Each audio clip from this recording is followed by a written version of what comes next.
Alors moi je m'appelle Virginie Bio, je suis anthropologue. Très rapidement, je travaille donc, en anthropologie urbaine, plutôt sur une anthropologie de la rue, sur la question des conflits d'espace public, sur la question de la cohabitation urbaine. Donc je connais bien les deux quartiers pour y avoir travaillé. Et puis comme Stéphanie le disait, la Goutte d'Or, parce qu'on travaille ensemble avec les étudiants depuis 5 ans. Voilà. Et ces dernières années, je m'intéresse beaucoup à la question des marchés informels, la question du glanage en ville, la question des économies de subsistance et puis donc des marchés de revente d'objets de récupération, comme ces marchés de buffins qui existent porte Montmartre. Voilà, on commence un premier tour de table. Je commence par Samira. Donc moi, je m'appelle Samira Tenouri, j'habite à la Porte de Montmartre. Je suis fondatrice et membre du collectif Porte Montmartre en Action. Donc c'est un collectif qui a vu le jour pour œuvrer à solutionner la problématique de la vente de rue. Voilà, moi je m'appelle Laure Guilbault, je suis aussi membre de ce collectif. Et bien, je soutiens de mon mieux Samira.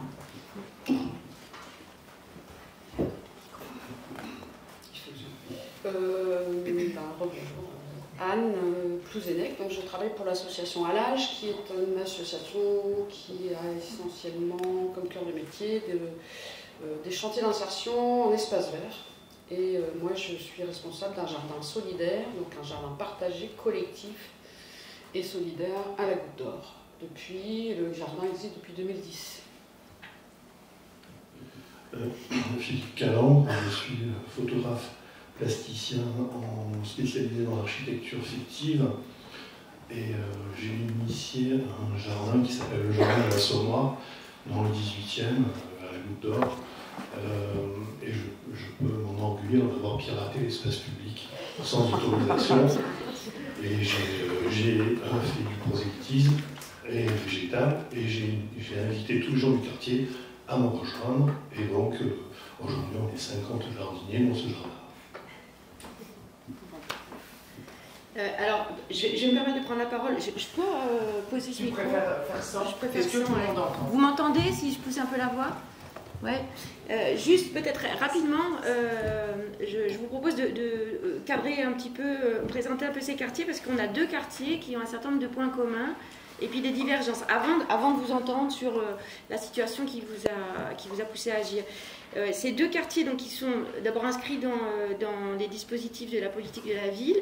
La Goutte d'Or depuis 1984, c'est un vrai laboratoire des politiques de la ville, la Goutte d'Or. Et puis la Porte Montmartre depuis 1995.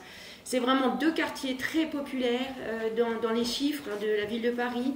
On a à peu près les mêmes chiffres, c'est-à-dire à peu près un tiers de foyers qui vivent sous le seuil des bas revenus à la Goutte d'Or.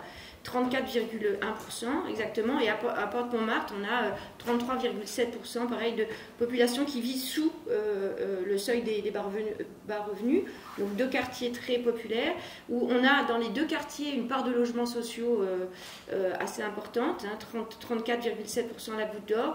Et puis le quartier de la Porte Montmartre, pour ceux qui ne connaissent pas, c'est un quartier de HBM qui a été construit entre les deux guerres et qui est pratiquement, pas exclusivement, mais à 85,7% constitué de logements sociaux.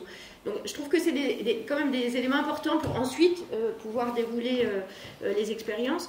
Ces deux quartiers, autres points communs, qui sont des quartiers très cosmopolites aussi. Alors en France, on a toujours des difficultés avec ces histoires de statistiques, de catégories, mais sur le site de la ville de Paris, on trouve donc un certain nombre de chiffres.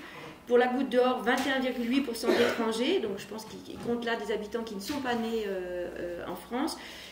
Et donc sur le quartier de la Porte Montmartre, 24,4%, donc à peu près similaire en termes de diversité d'origine pour les deux quartiers. Donc il y a des grands points communs entre les deux. Et après, il y a des différences importantes. La Goutte d'Or, c'est un pôle commercial qui est extrêmement fréquenté. Il y a un nombre d'établissements par habitant qui est très largement supérieur à ce qu'on trouve sur le reste du territoire parisien. Alors que le quartier de la Porte Montmartre, c'est un quartier qui est essentiellement résidentiel, mais qui est un quartier qui est très marqué par sa proximité avec les puces de Saint-Ouen, dont les activités débordent largement sur l'espace public et dans le quartier de la Porte Montmartre.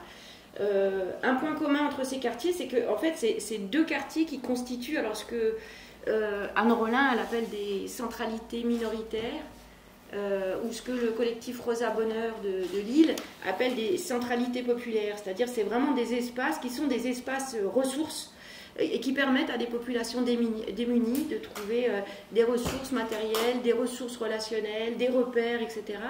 Et donc c'est des quartiers qui existent dans une cartographie imaginaire bien au-delà de leur propre périmètre et qui sont donc quotidiennement arpentés, occupés par des populations qui ne sont pas des résidents. C'est-à-dire que dans les deux cas, en fait, on est dans des quartiers où la rue, elle est transformée en espace d'activité par le commerce informel, mais aussi en espace de sociabilité par l'ensemble des personnes qui fréquentent les commerces de la Goutte d'Or ou qui travaillent dans ces marchés informels de Biffin autour des puces. Et donc, dans ces deux quartiers, autre point commun, c'est qu'il y a des conflits d'usage extrêmement importants sur le conflit d'usage de l'espace public, conflit d'occupation des trottoirs, et qui opposent de manière générale les acteurs de l'économie, des économies informelles, multiformes, polymorphes, à ce qui se constitue du coup comme des sociétés de voisins. Alors, à la Goutte d'Or, il y a quantité d'associations depuis des années qui se sont mobilisées. C'est Marie-Hélène Baquet, que tout le monde connaît, qui avait fait un beau travail avec Yankel dans ce papier là sur la gentrification qui n'arrive pas, je sais plus l'attitude qui ne passe pas, je sais plus, voilà, elle avait appelé ça, qui recensait un petit peu les modes d'action de ces associations, et où on a eu à la Goutte d'Or des associations qui se sont mobilisées avec des modes d'intervention qui pouvaient être assez agressifs. J'ai en tête notamment par rapport au problème des pisseurs, dont on va certainement en parler, parce que oui, c'est un vrai problème, parce que qui dit occupation de l'espace public dit des gens qui vivent pas là et qui n'ont pas accès, qui des fois n'ont pas les moyens juste de rentrer dans un café, et il y a très très peu de pissotières dans ces quartiers. Et donc à la Goutte d'Or, face à ce problème, dans les années 90, il y a un collectif qui s'était organisé pour synchroniser les opérations bombes à eau. Et donc ils balançaient des bombes à eau sur les pisseurs. Il y a un habitant qui a voulu se débrouiller, enfin pour éviter empêcher l'urine devant sa porte, qui avait balancé de l'huile devant sa porte. Donc, et derrière, il y a des personnes qui ont pissé, il y a eu des accidents. Pour vous dire que cette question de l'occupation de l'espace public, des conflits d'espace public, c'est vraiment une vieille problématique dans ces deux quartiers, à la Goutte d'Or en particulier. Et là, on a la particularité d'avoir avec nous des gens qui se sont organisés sur un autre mode.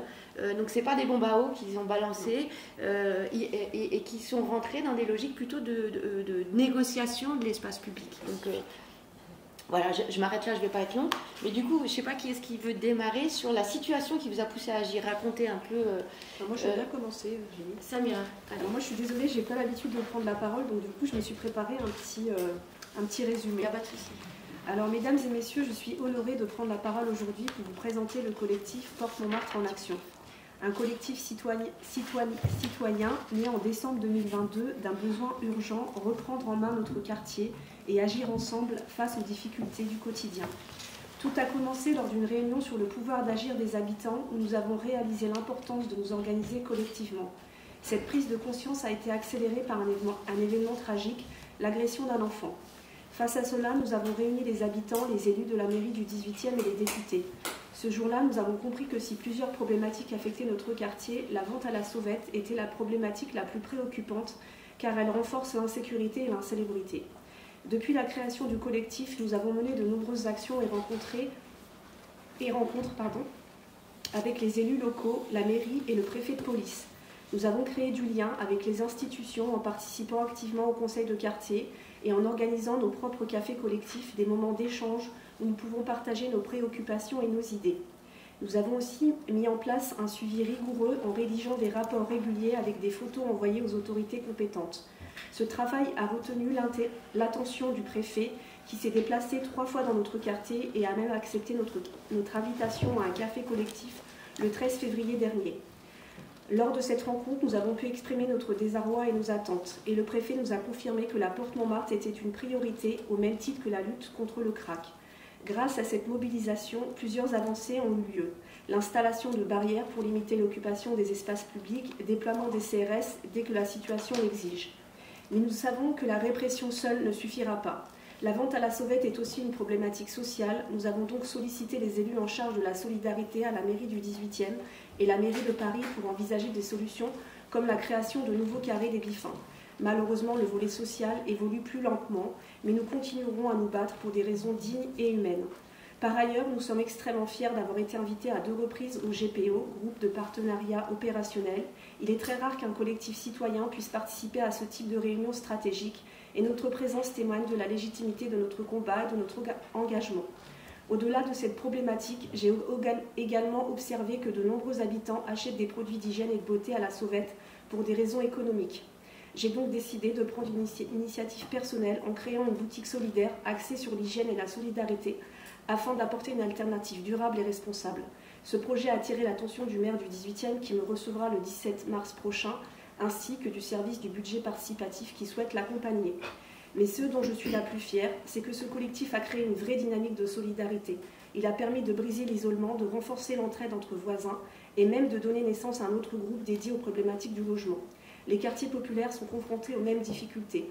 Mais ce que nous avons prouvé, c'est que nous avons le pouvoir d'agir et aujourd'hui, nous le prenons pleinement. Bravo.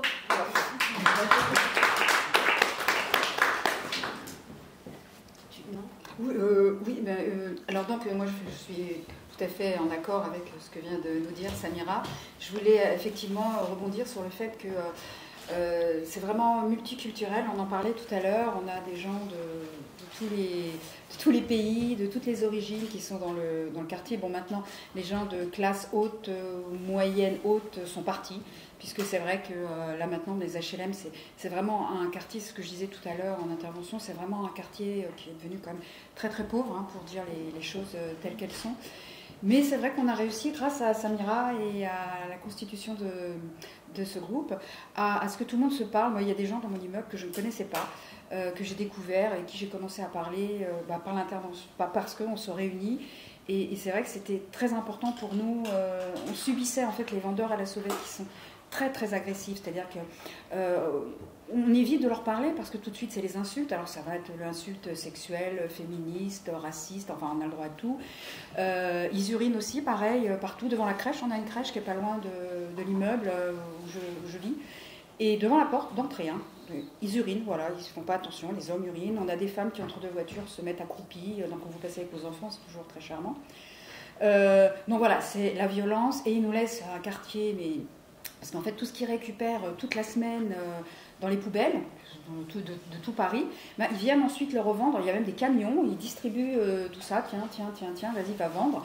Alors effectivement, il y a une grande misère, parce que ces gens, ben, c'est un moyen d'arrondir leur fin de mois que de vendre, je sais pas, une chaussette 30 centimes, parce que c'est vrai, il y a des fois, il y a une chaussure, il n'y a pas la paire, il y a une chaussette, enfin vraiment, il y a des poupées qui sont vendues, elles n'ont plus la tête, enfin on se dit, mais c'est hallucinant, et c'est vraiment une extrême pauvreté, et je pense que c'est cette pauvreté qui les rend effectivement très, très sensibles à la moindre demande que les riverains peuvent avoir, c'est-à-dire bah, laissez-moi, ne vous installez pas devant ma porte, laissez-moi passer. Les riverains eux-mêmes deviennent très agressifs parce que quand on ne peut plus rentrer chez soi, quand on sait que le soir on va avoir une souffleuse qui va souffler très très fort pendant 2 bonnes heures parce qu'ils essayent de tout regrouper, tous les déchets qu'ils nous ont laissés. Parce que comme ils ne les ont pas achetés, ça n'a pas de valeur réelle pour eux. Donc en fait, quand les policiers arrivent ou quand le soir, quand la nuit tombe, bah, ils s'en vont puis ils laissent tout au sol. Donc c'est très très terrible. Là, il n'y a pas longtemps, on a eu des poules vivantes qui étaient posées sur un sac d'oignons. Voilà, bonjour l'hygiène. On a eu des poissons aussi. Enfin, il y a des médicaments. Enfin, ça commence à devenir quelque chose d'abominable. Et donc, bien qu'on soit de tous les horizons, on arrive à s'entendre. On a des idées aussi différentes. C'est-à-dire que moi, je suis pour la suppression du carré des Biffins. Samira dit qu'au moins le déplacer. Voilà, il y a plein de choses, mais on arrive quand même à s'entendre et à travailler ensemble sur cette même problématique qui sont la vente à la sauvette des Biffins qui détruisent le quartier, puisque souvent on a des témoignages, les gens n'osent plus aller, on a une bibliothèque, on a plein d'associations qui font plein d'actions, plein de choses. Vraiment, ça pourrait être un quartier vraiment très très sympa. Mais on n'y va plus, parce que même aller à l'école pour les enfants, c'est compliqué, en sortir, c'est compliqué. Des fois, les policiers, la directrice de l'école est obligée d'appeler les policiers pour escorter les enfants. Oui, on en est arrivé à ce stade. Donc c'est vrai qu'avec ce collectif, on fait vraiment le maximum qu'on puisse faire, mais malheureusement, c'est pas encore réglé. J'espère qu'avec le temps, on y arrivera. Anne, tu raconte un peu la situation qui t'a poussé à t'organiser. Comment c'est arrivé? Alors, face à quel problème? En fait, c'est une habitante du quartier qui a ressenti le besoin de créer un jardin solidaire d'insertion sociale, parce qu'elle l'avait rencontré dans le 20e, le jardin sur le toit, c'est le premier de Paris à avoir fait ça. Donc c'est un outil qui permet de travailler avec des personnes sans emploi, de les faire jardiner et de les guider vers des formations en agriculture urbaine notamment. Et en même temps, en parallèle, c'est un jardin partagé qui accueille des personnes qui ont eu des parcours de vie compliqués. C'est des personnes isolées, souvent qui ne vont pas très bien.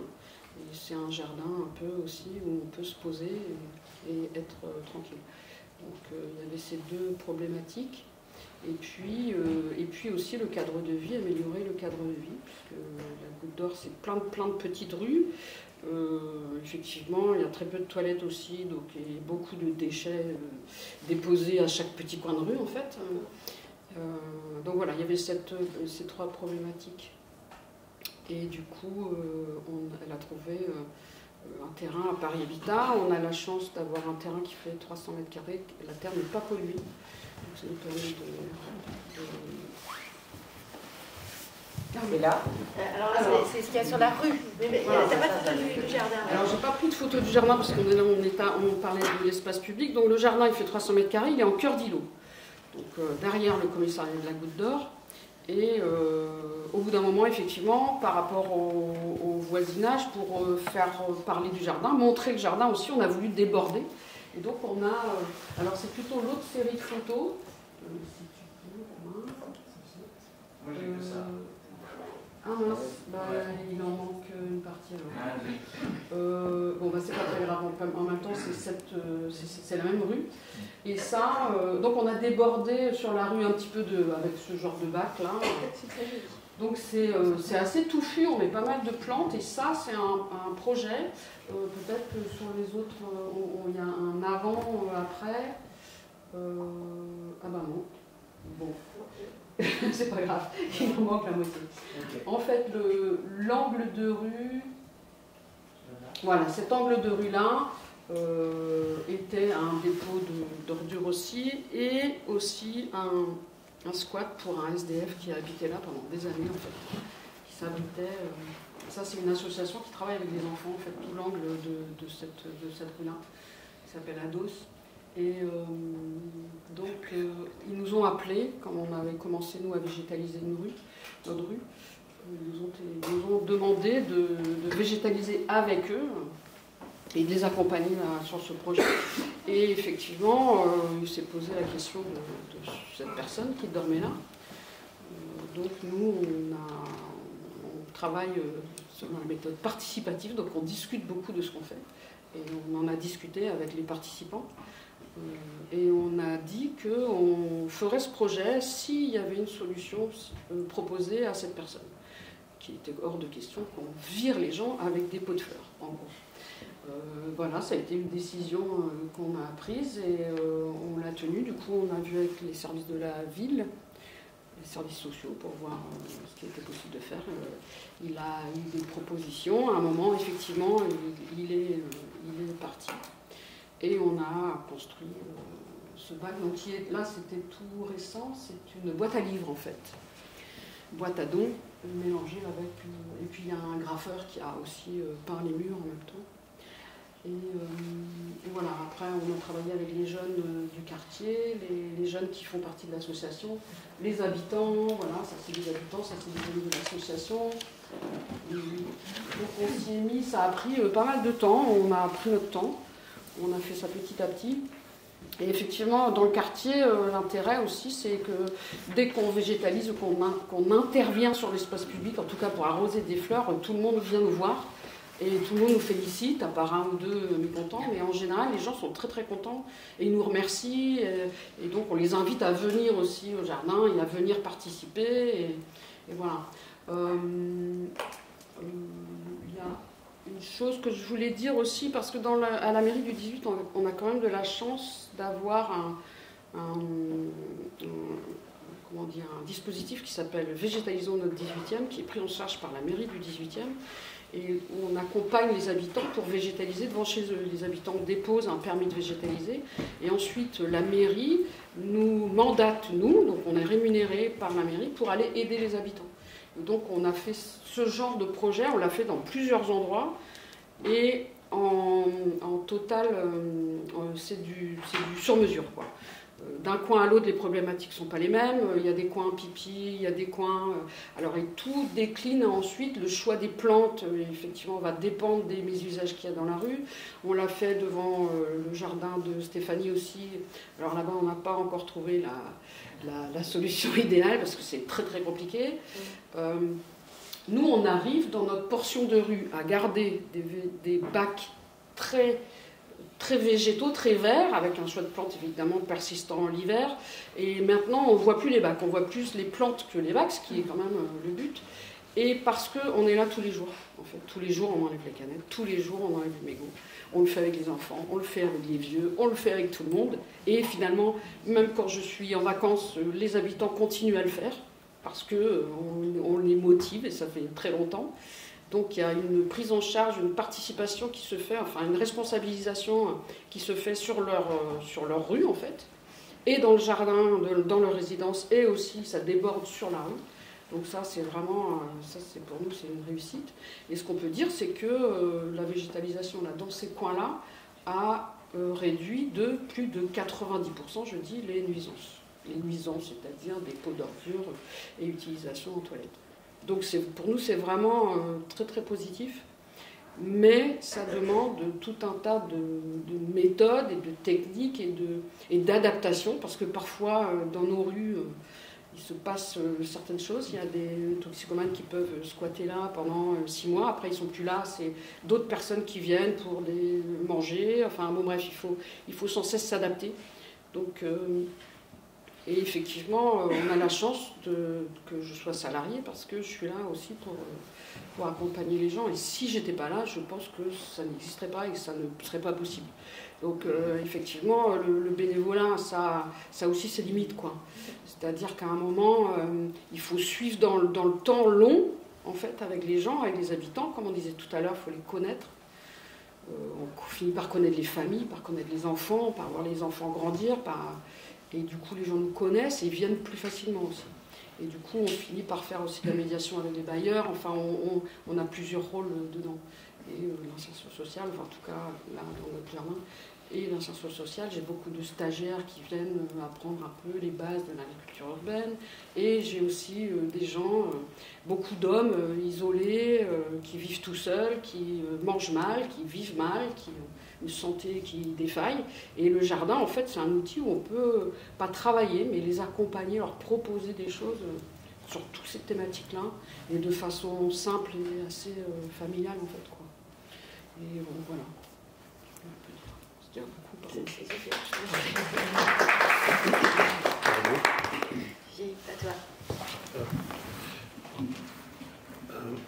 Donc moi j'ai un statut beaucoup plus simple. Je suis juste un habitant de la...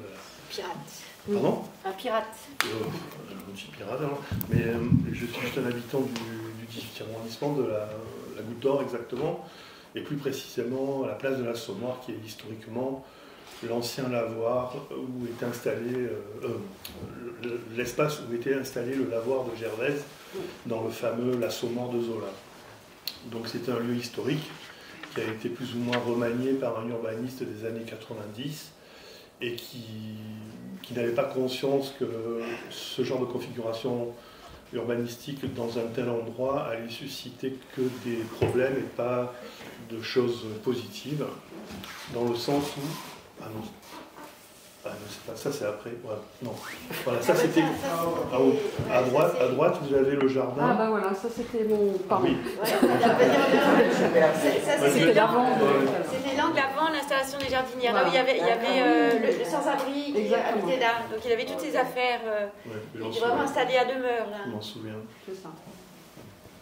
Et donc, ça démarre là? Alors donc, à droite, là vous avez la place de l'Assommoir, la place historique, avec le premier carré d'arbres que j'ai initié devant chez moi.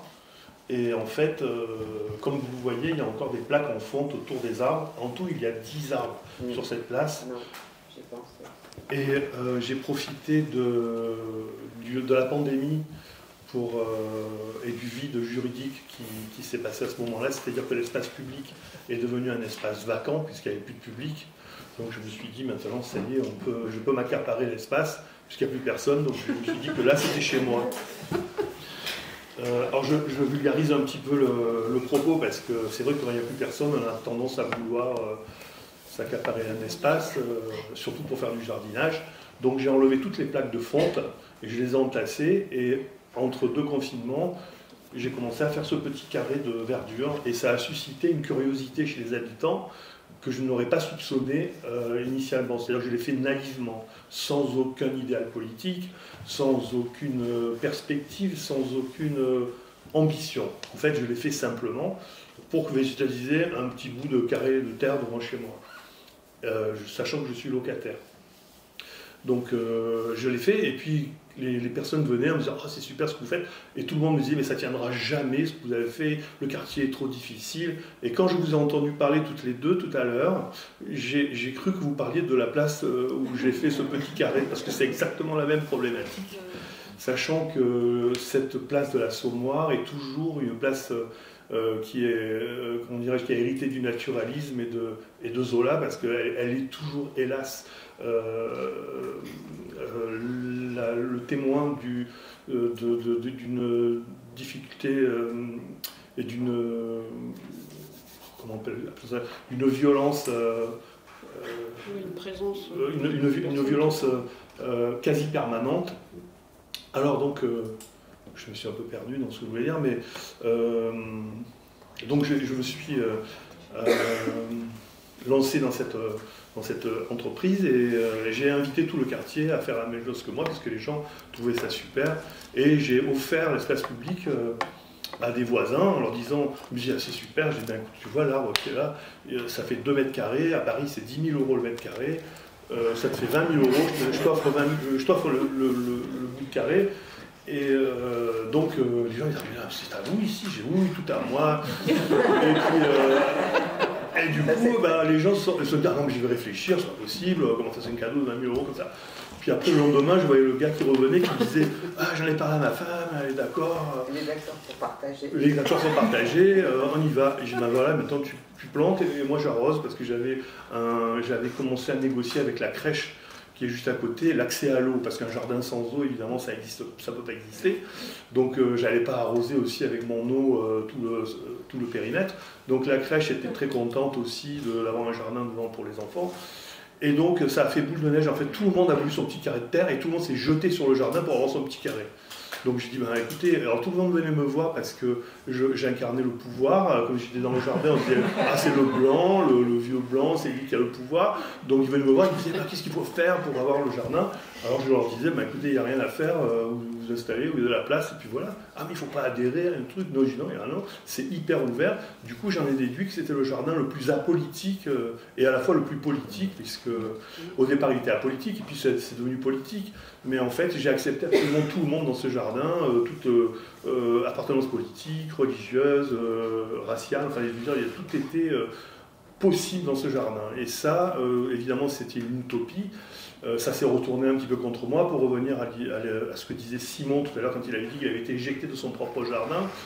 J'ai été moi-même aussi éjecté de ce jardin parce que j'ai incarné justement cette autorité qui n'en était pas vraiment une. J'étais juste le gardien de la liberté totale de l'espace. Alors ça, c'est encore une autre notion qui est assez abstraite, mais garder la liberté d'un espace, c'est étrange, ça ne correspond pas à ce qu'on a l'habitude d'entendre généralement quand on parle de garder quelque chose.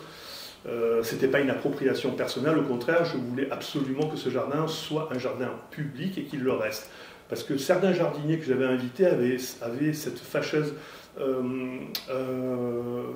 redondance de vouloir instaurer un système hiérarchique avec des adhésions, des associations, des codes très définis. Je me suis dit, non mais attendez, là vous êtes à la Défense, vous n'allez pas me refaire ce que vous faites à la Défense dans le jardin. Si c'est un jardin public, c'est pas un jardin privé. Eh ben, personne ne comprenait ça. Donc j'ai dû m'extraire de ce jardin et je l'ai laissé un petit peu en friche. Et finalement, voilà, donc en 2025, voilà ce que j'ai réussi à faire avec, les jardins, avec tout le quartier. C'est-à-dire que c'est une jungle maintenant. Ah oui, regardez, il y a un truc qui est très intéressant, c'est ce qui fait la particularité de ce jardin. Planter des graines, accepter tout le monde, c'est une chose, mais je suis allé beaucoup plus loin dans le concept sans le savoir, parce que en fait c'est un carré cette place, et comme vous le voyez, on ne le voit pas parce qu'il y a trop de feuilles, mais à droite c'est un point de deal. Donc d'abord cette place est un point de deal où il y a toujours des garçons qui vendent de la dope ou des cigarettes, tout ce que vous voulez. Et en fait, je me suis dit, à un moment donné, plus le jardin prenait de l'ampleur, il y avait comme une sorte de guerre de territoire. Les dealers se sont dit, oula, qu'est-ce qu'il est en train de faire avec sa verdure, il va nous engloutir. Et puis à un moment donné, je suis arrivé à leur carré, parce qu'ils avaient un carré qui était à eux. Je leur ai dit, bon ben voyez, maintenant c'est votre carré, qu'est-ce qu'on fait ? Il me dit, je suis là, qu'est-ce qu'on fait ? J'ai dit, écoutez, moi j'ai la solution, je vais vous faire des planques, comme ça vous allez pouvoir cacher, et comme ça vous pouvez continuer le business, et en échange vous surveillez le jardin. Elle me dit, ah ouais, c'est pas bête ça. Bon, donc du coup, j'ai réussi à monter le jardin comme ça en négociant avec les dealers. Donc du coup, au lieu de les repousser, je les ai intégrés dans le jardin et ils m'ont aidé à faire le jardin. Ils m'ont aidé à bêcher, à planter. Et après, ça s'est passé comme ça. Après, hélas, les gangs n'ont pas de pérennité dans le temps parce qu'ils se font arrêter. Puis c'est un nouveau gang qui arrive, donc je suis obligé de redescendre dans la rue et de leur expliquer non, mais il ne faut pas déraciner les plantes pour mettre la drogue dedans. Il faut juste planter dessous la jardinière. Donc il y a des codes. Donc c'est vrai que ça, c'est un petit panneau à mettre. Pardon ? Vous devriez mettre un panneau comme ça. Le panneau. Mode d'emploi. Alors après, je me suis pas gêné de le dire aux autorités. Hein. Le commissaire est au courant, la mairie est au courant. Tout le monde est au courant. J'ai dit, mais comment vous voulez qu'on ait pu faire un jardin dans un endroit aussi abstrait, parce que c'est impossible. Hein. C'est comme votre quartier, à vous, la place de la Saumoire, c'est un truc. En 20 ans, j'ai assisté. Bon, je ne veux pas faire dramatiser, hein. Je ne veux pas me donner en spectacle non plus, mais je veux juste dire que de ma fenêtre, j'ai assisté à 2 assassinats, à des bagarres à l'acide, les premiers MNA qui sont arrivés à Paris. Ils ne sont pas arrivés n'importe où. MNA, peut-être pour toi. MNA, les mineurs non accompagnés, les premiers en 2016, se sont installés exactement à la place de la Saumoire. Ça a été le premier endroit où il y a eu ces enfants qui se sont installés dans des espèces d'habitats éphémères. Et quand j'ai vu des gamins sortir à l'âge de 13 ans, je me suis dit, non, là, je crois qu'on est arrivé au bout du bout de ce que l'humanité peut engendrer comme horreur. Parce que je ne le savais pas au départ, mais après, j'ai vu qu'il y avait c'était une industrie, c'était organisé, c'était pas des enfants qui étaient venus tout seuls, ils avaient été emportés comme ça pour faciliter une industrie qui a été inspirée à l'époque des petits enfants roumains qui étaient à Barbès et qui venaient faire des vols au marché comme ça, et du coup ça a donné des idées et les MNA sont arrivés par la suite. Mais tout ça pour dire que c'est un endroit qui est extrêmement complexe, et je suis arrivé au bout de ce projet en improvisant, parce que je n'avais pas du tout imaginé qu'un jour j'allais me retrouver ici à vous raconter cette histoire, par exemple. Moi, planter des fleurs, ça n'avait pas d'ambition autre que de planter des fleurs à la base. Voilà.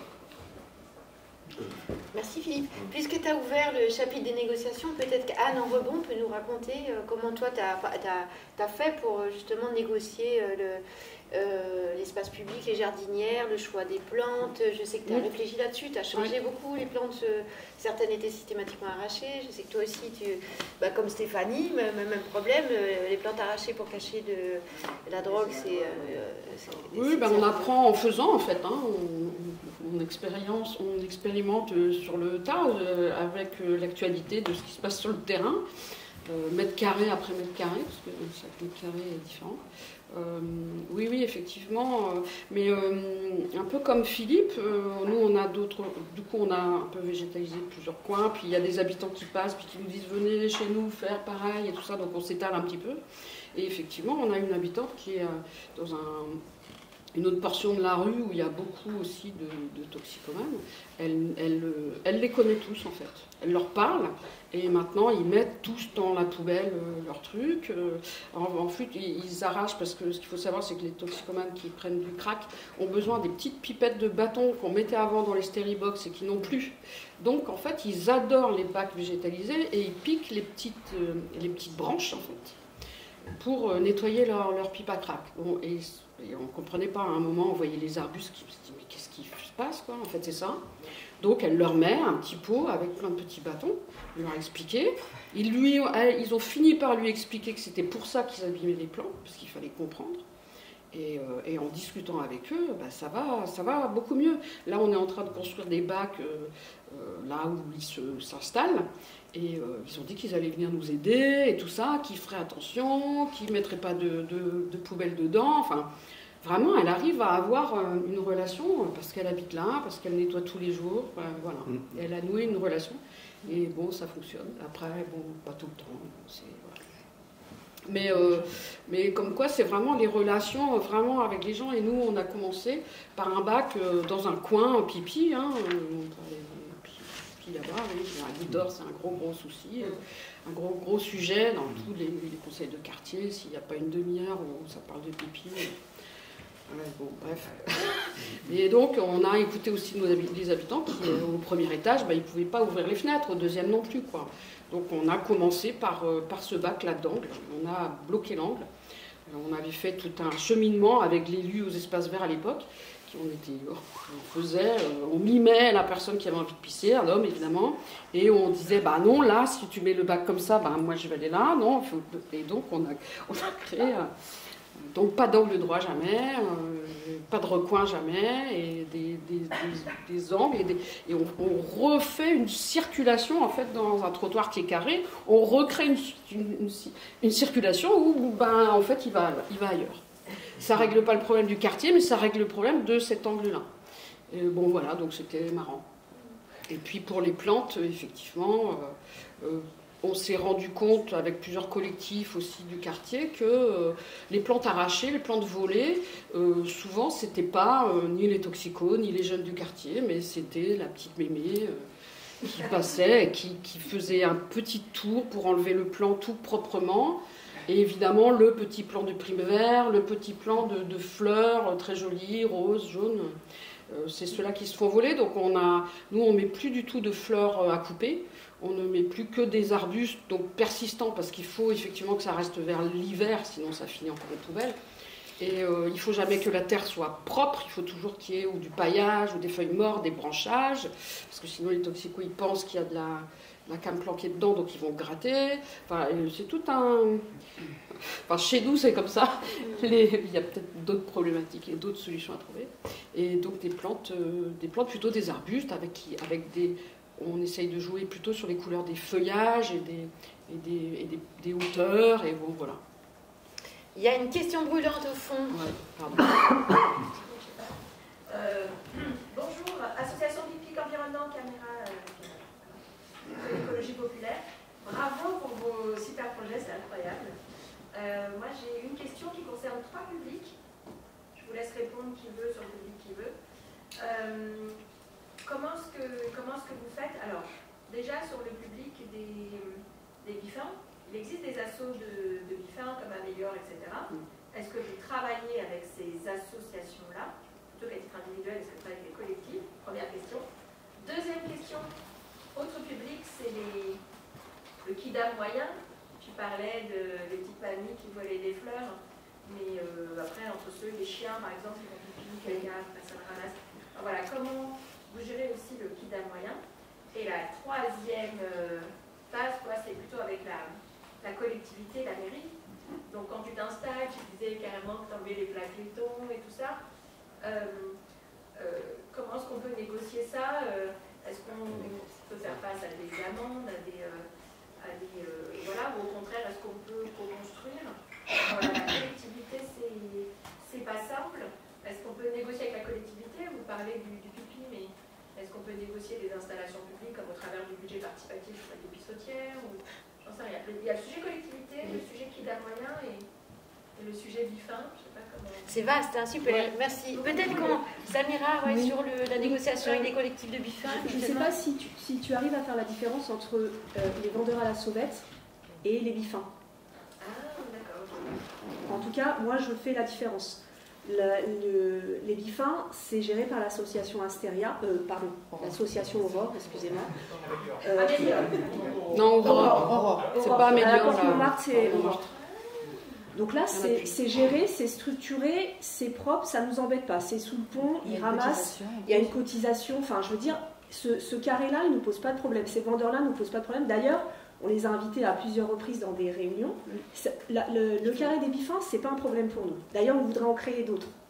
Du côté social, parce qu'on travaille aussi sur le côté social, on voudrait en créer d'autres. Nous, ce qui nous pose problème, d'ailleurs, je ne sais pas, Romain, si tu as les chiffres, c'est les vendeurs à la sauvette, qui s'étalent sur tout le quartier, autour des écoles, autour des habitations, tout à l'heure l'a dit Laure, autour de la crèche. Donc c'est plutôt... Ils peuvent être regroupés sous une... Ils sont trop nombreux, en fait. Pour vous donner un chiffre, juste, il y a 600 vendeurs à cet endroit, en même temps. Et c'est 5 jours par semaine. Ça aussi, c'est une grosse problématique. En fait, c'est pas uniquement un samedi ou un dimanche, c'est 5 jours par semaine. Donc c'est énorme pour les habitants qui habitent ce quartier. Moi, je sais qu'il y a des... Parce que moi, je n'ai pas de réseaux sociaux, donc j'ai posté... on avait fait une petite vidéo pour justement aller rencontrer les gens qui ne connaissent pas cette problématique, et je n'ai pas de réseaux sociaux, donc je l'ai posté sur un groupe de parents dont je suis membre sur WhatsApp.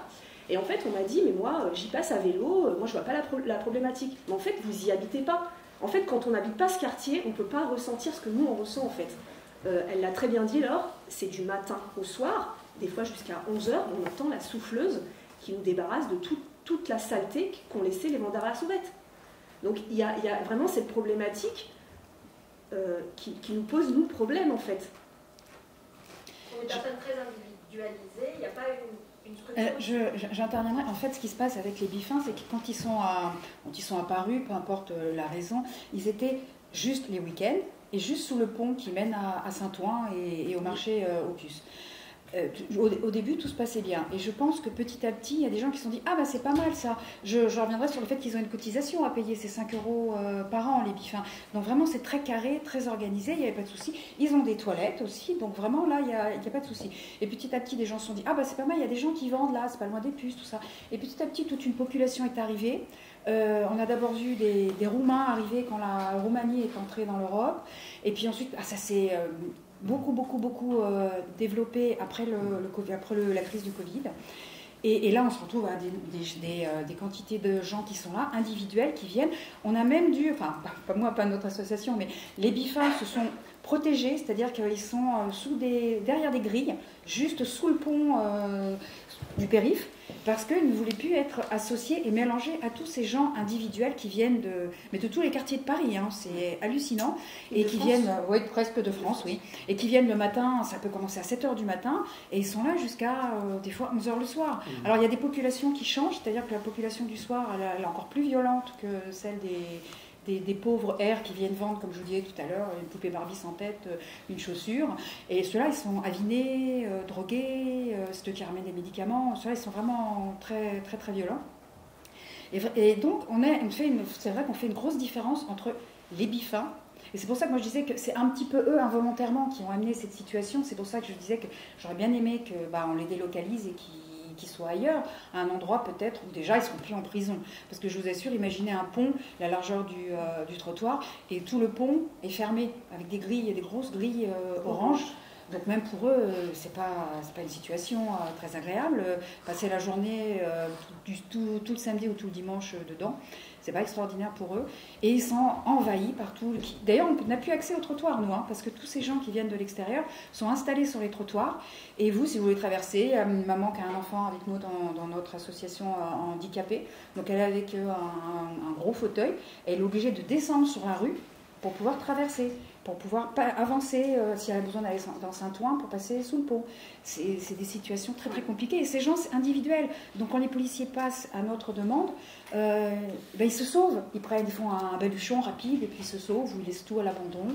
Et c'est un cercle vicieux parce que on ne reconnaît jamais, en fait. On ne peut jamais reconnaître les visages. C'est jamais les mêmes. Ou alors, je ne sais pas, ils s'éparpillent. Mais en fait, on ne peut pas, comme vous faites, en quelque sorte, un petit peu créer des liens, discuter avec eux. C'est pas possible. C'est des gens qui viennent de toute la France. Ils sont là aujourd'hui, demain, ils ne seront plus là.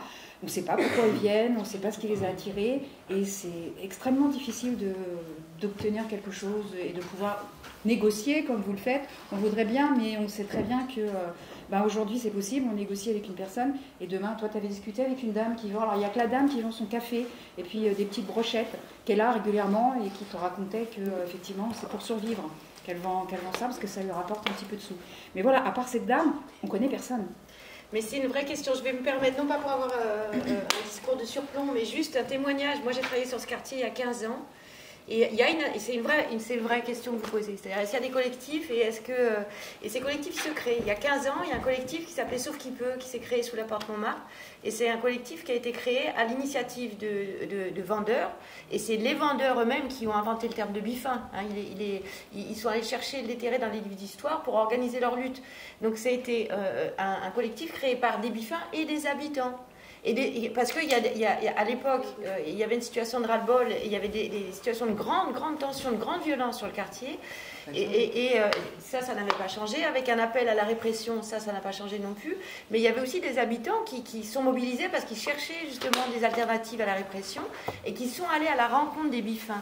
Et c'est dans cette démarche-là qu'un collectif s'est créé et qui se sont organisés. Et c'est eux qui ont réussi à avoir ce carré des bifins qui n'était pas du tout la forme que eux avaient imaginé, qui demandaient. Donc ça, c'est une vraie question. Bien évidemment, il y a toute la misère du monde dans ces marchés. Donc c'est des gens qui sont seuls avec leur misère, qui ne sont pas du tout organisés. Donc il n'y a pas de collectif, de vendeurs informels, mais ça existait, et ça existait parce que les habitants sont allés à leur rencontre. Donc c'est une vraie question, ouais. Mais peut-être que vous voulez, par rapport à toutes les questions que vous aviez posées... Alors moi, sur les petites vols de plantes, là, je peux effectivement, par rapport à la petite mémé dont on parlait tout à l'heure, ça n'a rien à voir, hein. Ou les crottes de chiens. Alors oui, effectivement, avant on luttait contre des déjections humaines, maintenant on lutte contre les pipis de chiens, donc on a vraiment monté d'un niveau, là, on est dans le 16e. Hein, mais pour la petite grand-mère, en fait, il faut la trouver, la petite grand-mère, en fait. Il faut la trouver et l'inviter à venir au jardin et lui offrir des fleurs et distribuer des pots de fleurs et organiser des ateliers. Et pour qu'elle se rende compte que si elle veut un pot, elle vient nous le demander et on le fait ensemble. Et même si elle en veut 2 ou 3 sur son balcon, on va lui donner, on va le faire ensemble. Et du coup, ça s'arrête. Mais il faut les trouver. Il faut être là. Ma question était plus sur le respect du lieu par les autres habitants. Mais en fait, on dit toujours la beauté entraîne le respect, mais si c'est propre, si les plantes sont belles, en fait, les gens ne jettent pas, hein. Ils n'abîment pas les plantes.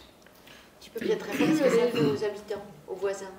Ils sont super fiers, les habitants de cette rue. Ils sont super fiers d'avoir un jardin à la place du parking qui était à l'intérieur de leur résidence. Vraiment, ils sont très très contents de ça. Pour eux, c'est vraiment... Ils en sont fiers, ils en parlent aux autres, ils se prennent en photo dans le jardin, devant les plantes et tout. Non, vraiment, ça améliore leur cadre de vie et ils se l'approprient, en fait. Parce qu'on travaille avec eux pour qu'ils se l'approprient aussi, mais ouais. Non, c'est super. Franchement, pour nous, c'est une réussite. Je peux rajouter quelque chose aussi, parce que dans le jardin de l'Assommoir, en fait, pour répondre à votre questionnement vis-à-vis des urines et des défécations. Donc en fait, avant qu'il y ait le jardin, évidemment, la place de la Saumore, c'était un urinoir.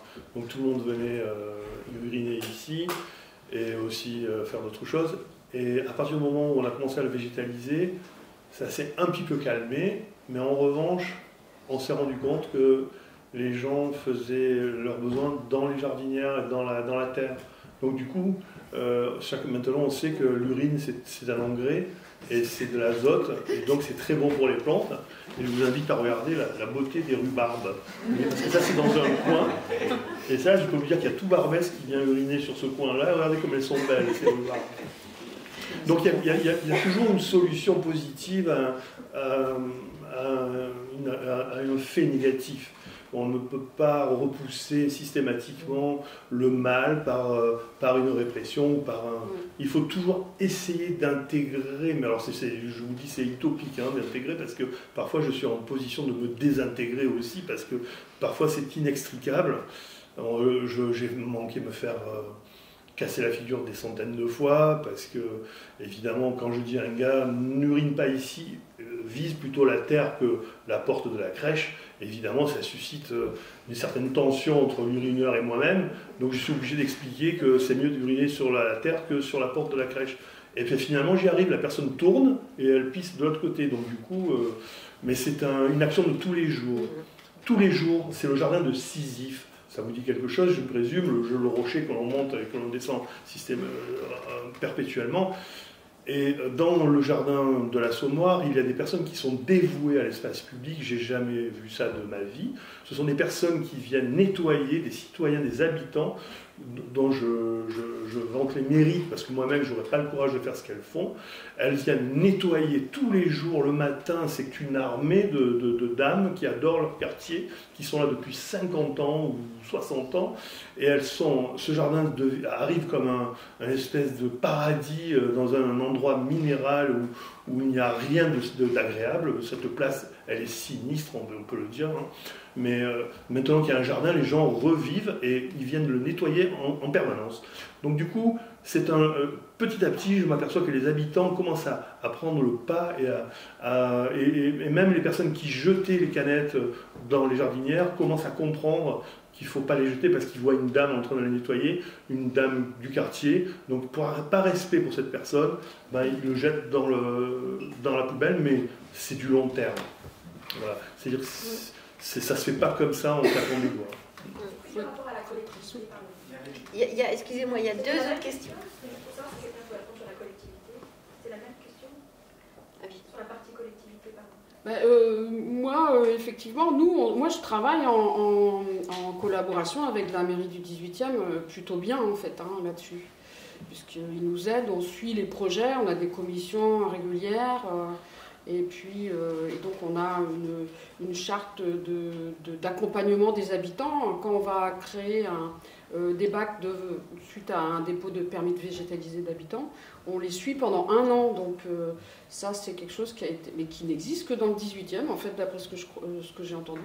Et qui est vraiment, moi je pense que ça devrait être fait partout, parce que franchement, c'est vraiment bien.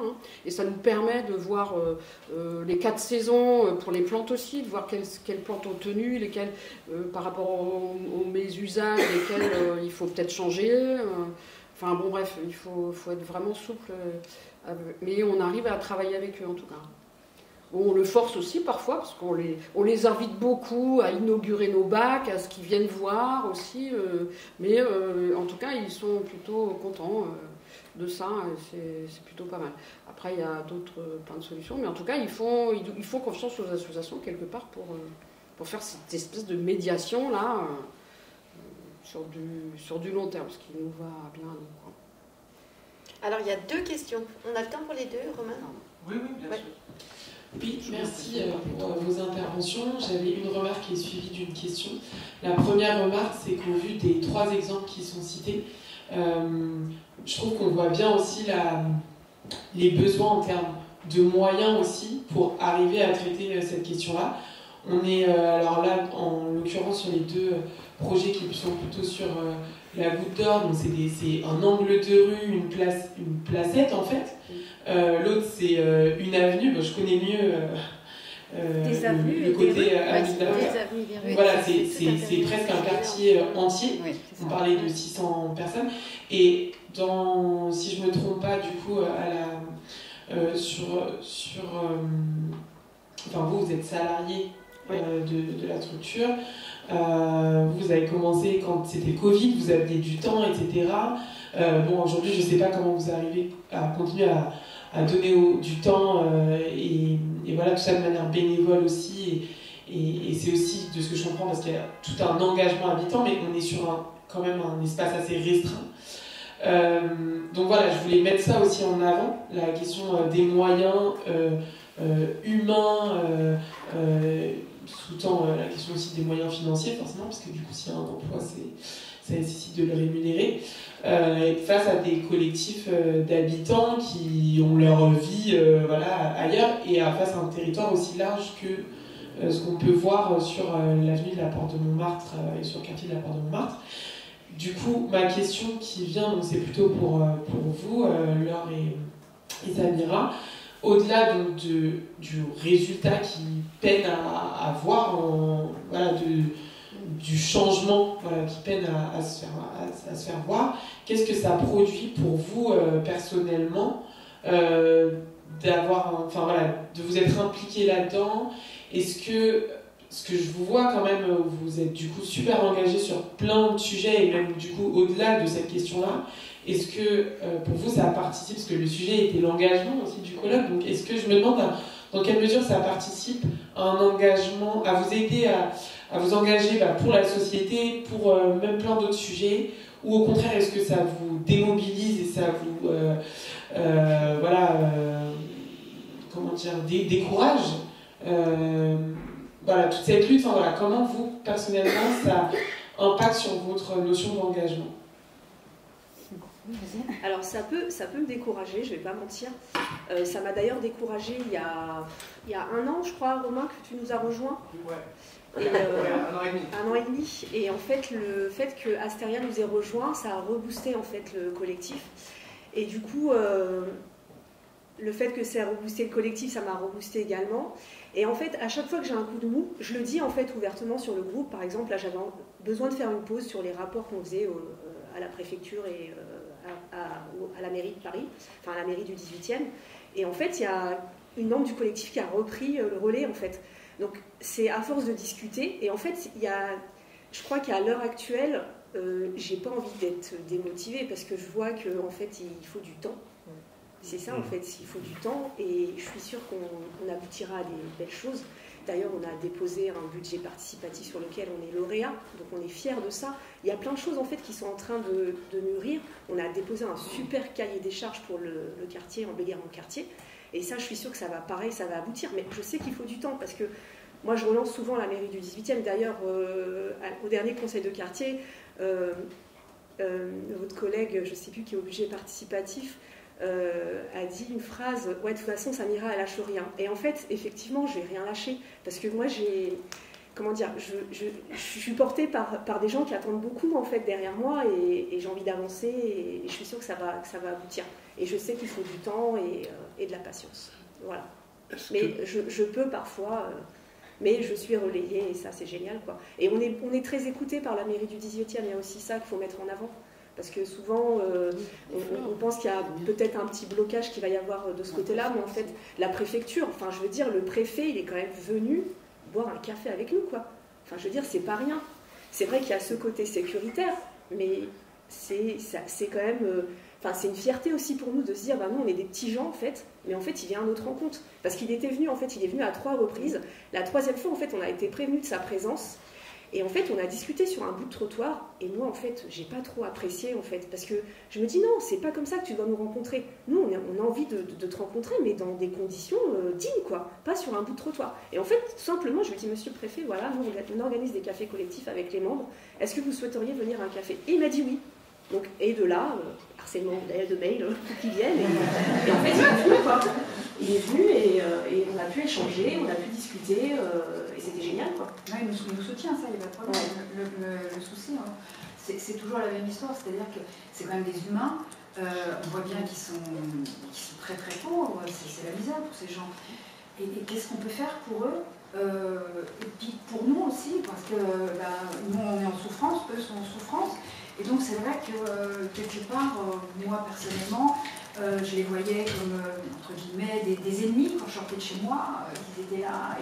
Et c'est vrai qu'en rentrant dans le groupe, j'ai pu m'ouvrir un petit peu à leur situation. Et je ne vais pas aller partir en vacances avec eux, hein, bien entendu, mais voilà, même si on n'est pas en très bons termes, je ne les vois plus tout à fait de la même façon, effectivement. Même j'avais la colère aussi contre les bifins. Maintenant, j'ai vu qu'effectivement, c'était une organisation, qu'eux aussi subissaient ces désagréments. Donc voilà, je pense que c'est très important. C'est vrai que ça a permis on a dans le groupe souvent des gens qui sont très agressifs, des fois, tu sais, quand on fait des réunions.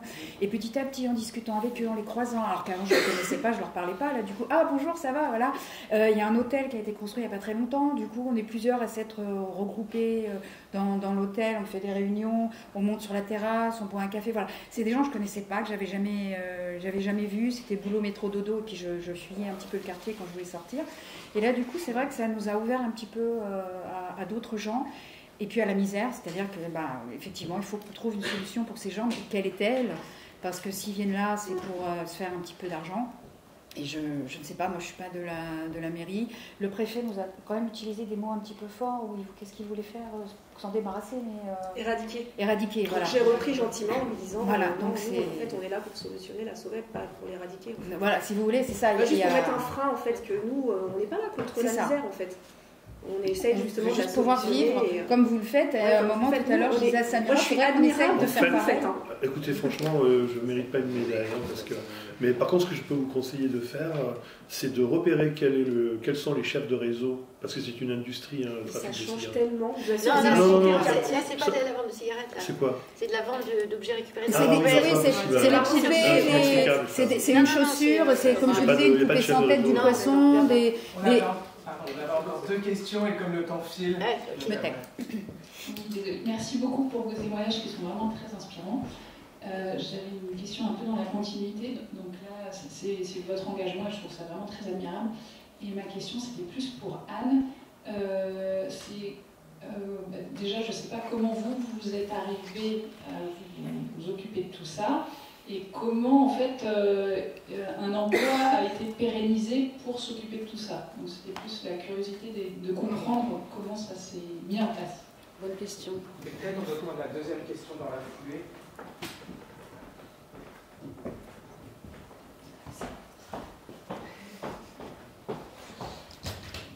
Ouais, merci beaucoup, c'est vraiment passionnant.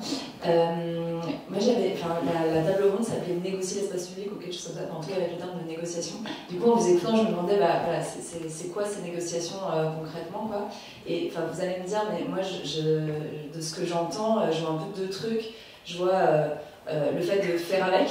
Et du coup, je sais pas, l'exemple de puisque vous pissez sur ma terre et faites pousser mes rhubards, mais avec cette limite que, vous l'avez dit quand même, déjà quand il y a beaucoup de pisseurs ou d'autres, elle dit pareil, beaucoup de vendeurs, faire avec, est-ce qu'il n'y a pas une limite à ça? Et puis peut-être on se prend des conflits aussi, il faut gérer ces conflits, etc. Donc j'entends que c'est une stratégie, mais voilà, avec ces difficultés.